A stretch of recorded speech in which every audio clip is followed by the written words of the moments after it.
Border Politics and MPP for asylum seekers.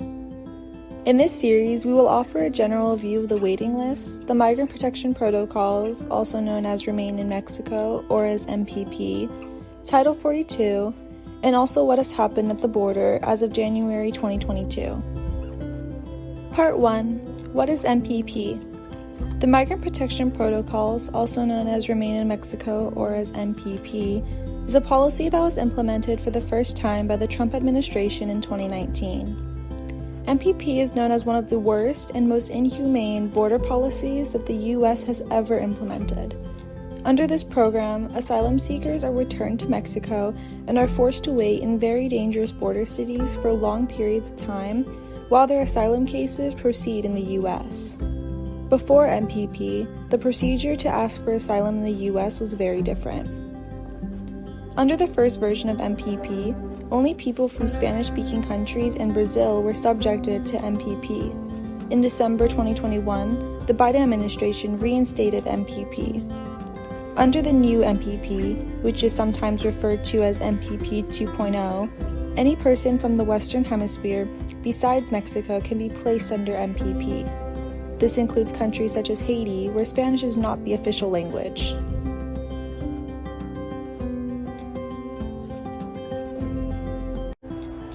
Part 2. Applying for asylum before MPP. What was it like applying for asylum before MPP? According to international law, any person fleeing their country of origin due to persecution could arrive at any border port of entry and express their fear and need for asylum to a border protection official. Asylum seekers would then be processed and given an interview with an immigration official to determine whether their fear of persecution is a sufficient enough cause to become eligible for asylum. This interview is called a credible fear interview, or entrevista de temor creíble in Spanish. If the individual passes this interview, they can then immediately start the process of applying for asylum. If the interview was not passed, then they would be returned to their country of origin. Sometimes they were sent to detention centers that basically are prisons for immigrants. These people had to then fight their asylum cases from prison. In other instances, they were allowed to stay with a sponsor, or patrocinador in Spanish, in the United States. Under MPP, no one is allowed to stay in the U.S. during their case process. Instead, they are only allowed to enter the U.S. to attend their court hearings. After the hearings, they are returned to Mexico until the next appointed hearing. Part 3. The waiting list. What is the waiting list, known as la lista in Spanish? Under the Obama administration, many ports of entry asked asylum seekers to put their names on waiting lists. Before waiting lists existed, asylum seekers had the right to express their fear to a border official and immediately be allowed to enter the U.S. for asylum proceedings. Waiting lists meant that asylum seekers had to put their names on a list at the port of entry. Once they added their name to a list, they were assigned a number. Asylum seekers would have to wait for their number to be called in order for them to cross the border. The average wait time was 2 to 6 months, and there was no way to know what number they were at unless you were present at the port of entry every single day. Once someone's number was called, they would be taken into Border Patrol's custody and given a credible fear interview. If they passed the interview, they would be placed in a detention center or sent to their sponsors to continue their asylum process. We consider the U.S. government's use of waiting lists at the border as a human rights violation. Waiting lists create a much longer process, forcing asylum seekers to wait many months in dangerous border cities. There was a lot of discrimination and little consistency in regards to who was allowed to add their name to the waiting list from one day to the next. Once MPP was implemented initially in 2019, it affected the waiting list times, making it months longer. And once asylum seekers were able to cross the border, they could be added to the MPP program and be sent back to Mexico again, to wait many months in dangerous circumstances while their cases took place in the U.S. The waiting list closed at the beginning of the pandemic in March 2020. There are currently no official waiting lists operating at the border. Part 4. Asylum and border policies during the pandemic. What happened with asylum policies during the pandemic? They stopped the waiting list in MPP at the beginning of the pandemic in March of 2020. After that date, no one could add themselves to the waiting list again, and people who were already part of the list could no longer cross the border even though they had been waiting for months. People were no longer placed under MPP at that time, and people that were already part of the MPP program were not allowed to cross the border to attend their designated court dates. In March 2020, Title 42 was established, which closed the border for an indefinite amount of time and made it impossible for asylum seekers to cross the border with permission. Title 42 allows for the U.S. government to immediately expel anyone that tries to cross the border without permission. There is no way of knowing if someone will face expulsion to Mexico, to their country of origin, or to a completely different country. To learn more about Title 42, see our other videos on our TikTok and website. In February of 2021, the Biden administration tried to end MPP and slowly started accepting people that were previously under MPP but who had been stuck at the border since the beginning of the pandemic. They would enter the U.S. through a process called Conecta, administered by the UNHCR. However, the states of Texas and Missouri sued the Biden administration in a federal court for ending MPP. In August 2021, all procedures were suspended due to the judicial litigation. A federal judge ordered the Biden administration to reinstate MPP. In December 2021, the Biden administration started implementing MPP again due to the litigation. This litigation is not done yet, thus we will publish new information as it becomes available. Part 5. What is happening with MPP now? As of January 2022, MPP has been implemented officially again, and it is being implemented in Ciudad Juarez and Tijuana. And the U.S. government has said that it will be implemented in Laredo and Matamoros soon as well. Currently, those that are placed in MPP are just single adults, but that could change in the future. One of the big changes in this new version of MPP, or MPP 2.0, is that the first version of MPP only applied to Spanish speakers not including Mexicans, with the exception of Brazilians. Now, MPP 2.0 can be applied to anyone coming from the Western Hemisphere besides Mexico. This includes any individual from the Americas and the Caribbean.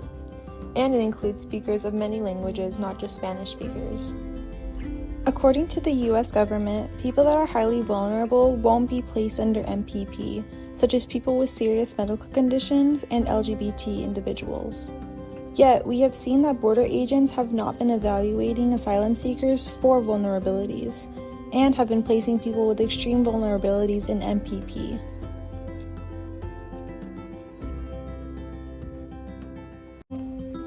Part 6. Why is MPP so bad? MPP is an anti-immigration policy that was designed by the Trump administration. It was designed to keep people from asking for asylum. MPP means that they are forcing people that are looking for asylum to stay in Mexico without the proper means for an indefinite period of time, while their legal proceedings take place in the U.S. This means that every time an individual has a court date in the U.S., they have to cross the border. Many times during the process, the asylum seekers get handcuffed and are treated as criminals. Also, they are forced to get to the port of entry many hours before the set time to be transported. We have seen cases where asylum seekers are required to get to the port of entry at 4 a.m., which requires them to travel through the border city at night during very dangerous hours. After each court date, asylum seekers that are under MPP are taken to detention centers known as las hileras. Typically, las hileras are underground detention centers that are kept at very low temperatures. Normally, they would keep asylum seekers in las hileras for 3 days or sometimes longer after each court date. Generally in las hileras, individuals are denied medical attention, adequate food, and showers. There are no beds or blankets, and they keep very bright lights on all night long. We consider las hileras as a form of torture, and there is no reason for them to exist except to make this hard process even harder. It is probable that an asylum seeker that enters the U.S. will be detained in las hileras for a period of time, regardless of the process that they are going through. However, asylum seekers that are under MPP will be detained in Las Hileras many times, since they are held there after every court date. Another negative aspect of MPP is that it makes it very hard to get appropriate legal aid during the asylum seeking process. Asylum cases are complicated, and while one can represent themselves, it is better to talk to a lawyer specialized in U.S. immigration law. It will be necessary to fill out an asylum application completely in English and present evidence translated into English. There are not many U.S. immigration attorneys available to speak to people in Mexico, nor is there much access to free and quality English translation services. Many people that charge for legal services or translations for asylum seekers are scammers and will not give a quality service regarding your documents. Thus, MPP makes it impossible to have access to the necessary legal aid to fight for your asylum case. Furthermore, if you miss one of your court dates, you will automatically lose your case and you will be deported. For people under MPP, it was very common to miss a court date for many reasons related to being in a dangerous border city. Many people lost their case because they missed their court date due to kidnappings or other extreme circumstances. And sometimes individuals lost their case because immigration agents did not allow them to cross the border to attend their court date, even though they had all required documents. With very low frequency, people win their asylum case once they are under MPP. Starting December of 2020, out of more than 42,000 MPP cases, only 521 were given some type of protection in the US. Essentially, 99% of MPP cases have been denied. On top of all these horrible reasons as to why MPP is a terrible policy, it is simply a violation of how asylum should work according to international law. And the only reason it exists is because of racist, xenophobic politicians who are trying to make it impossible to seek asylum in the US. Part 7. Asylum Seeker Options. Wow. Then if I want to ask for asylum and I am currently at the border, what are my options? Sadly, there are not many options for asylum seekers right now.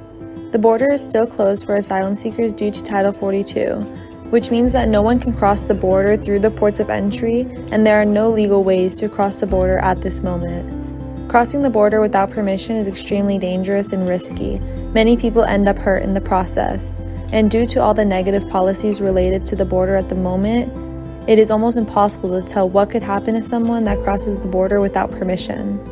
It is possible that someone that crosses the border without permission could be returned to Mexico or their country of origin, or that they are placed in a detention facility, or that they are placed under MPP and sent back to Mexico. There is a small number of people that are extremely vulnerable that have been able to cross with the permission of a program known as humanitarian parole, a temporary permission to cross the border and stay in the U.S. while the process happens. However, humanitarian parole is a process completely under border agents. Very few cases are approved, and sometimes even the most urgent humanitarian parole cases are denied or ignored by the government. Organizations like Al Otro Lado do not have a voice regarding who is approved or denied. If you have not yet, fill out the survey on the website alotrolado.org/encuesta. This will give us the necessary information to see if there is any possible help that you are eligible for. Please note that we will only contact you if you are eligible for any type of help. If we do not contact you, it is because there is nothing we can do for you due to the border being closed. Do not fill out the survey multiple times. If your contact information has changed after filling out the survey, you can update the survey. To do this, answer yes to the question asking if you have filled out the survey before. From there, you can answer the specific questions to update your information. Keep in mind that there are no waiting lines for asylum or MPP. Filling out the survey is not a part of the asylum process. No organization or lawyer can add you to MPP or guarantee that you will receive permission to enter the US, and any person telling you that they can is a scammer. Any individual that asks for money that presents themselves as a migration agent or attorney that guarantees you that they can get you to the U.S. or place you as part of MPP is a scammer. Do not give money to people impersonating others. You will never have to pay any migration agent to cross the border.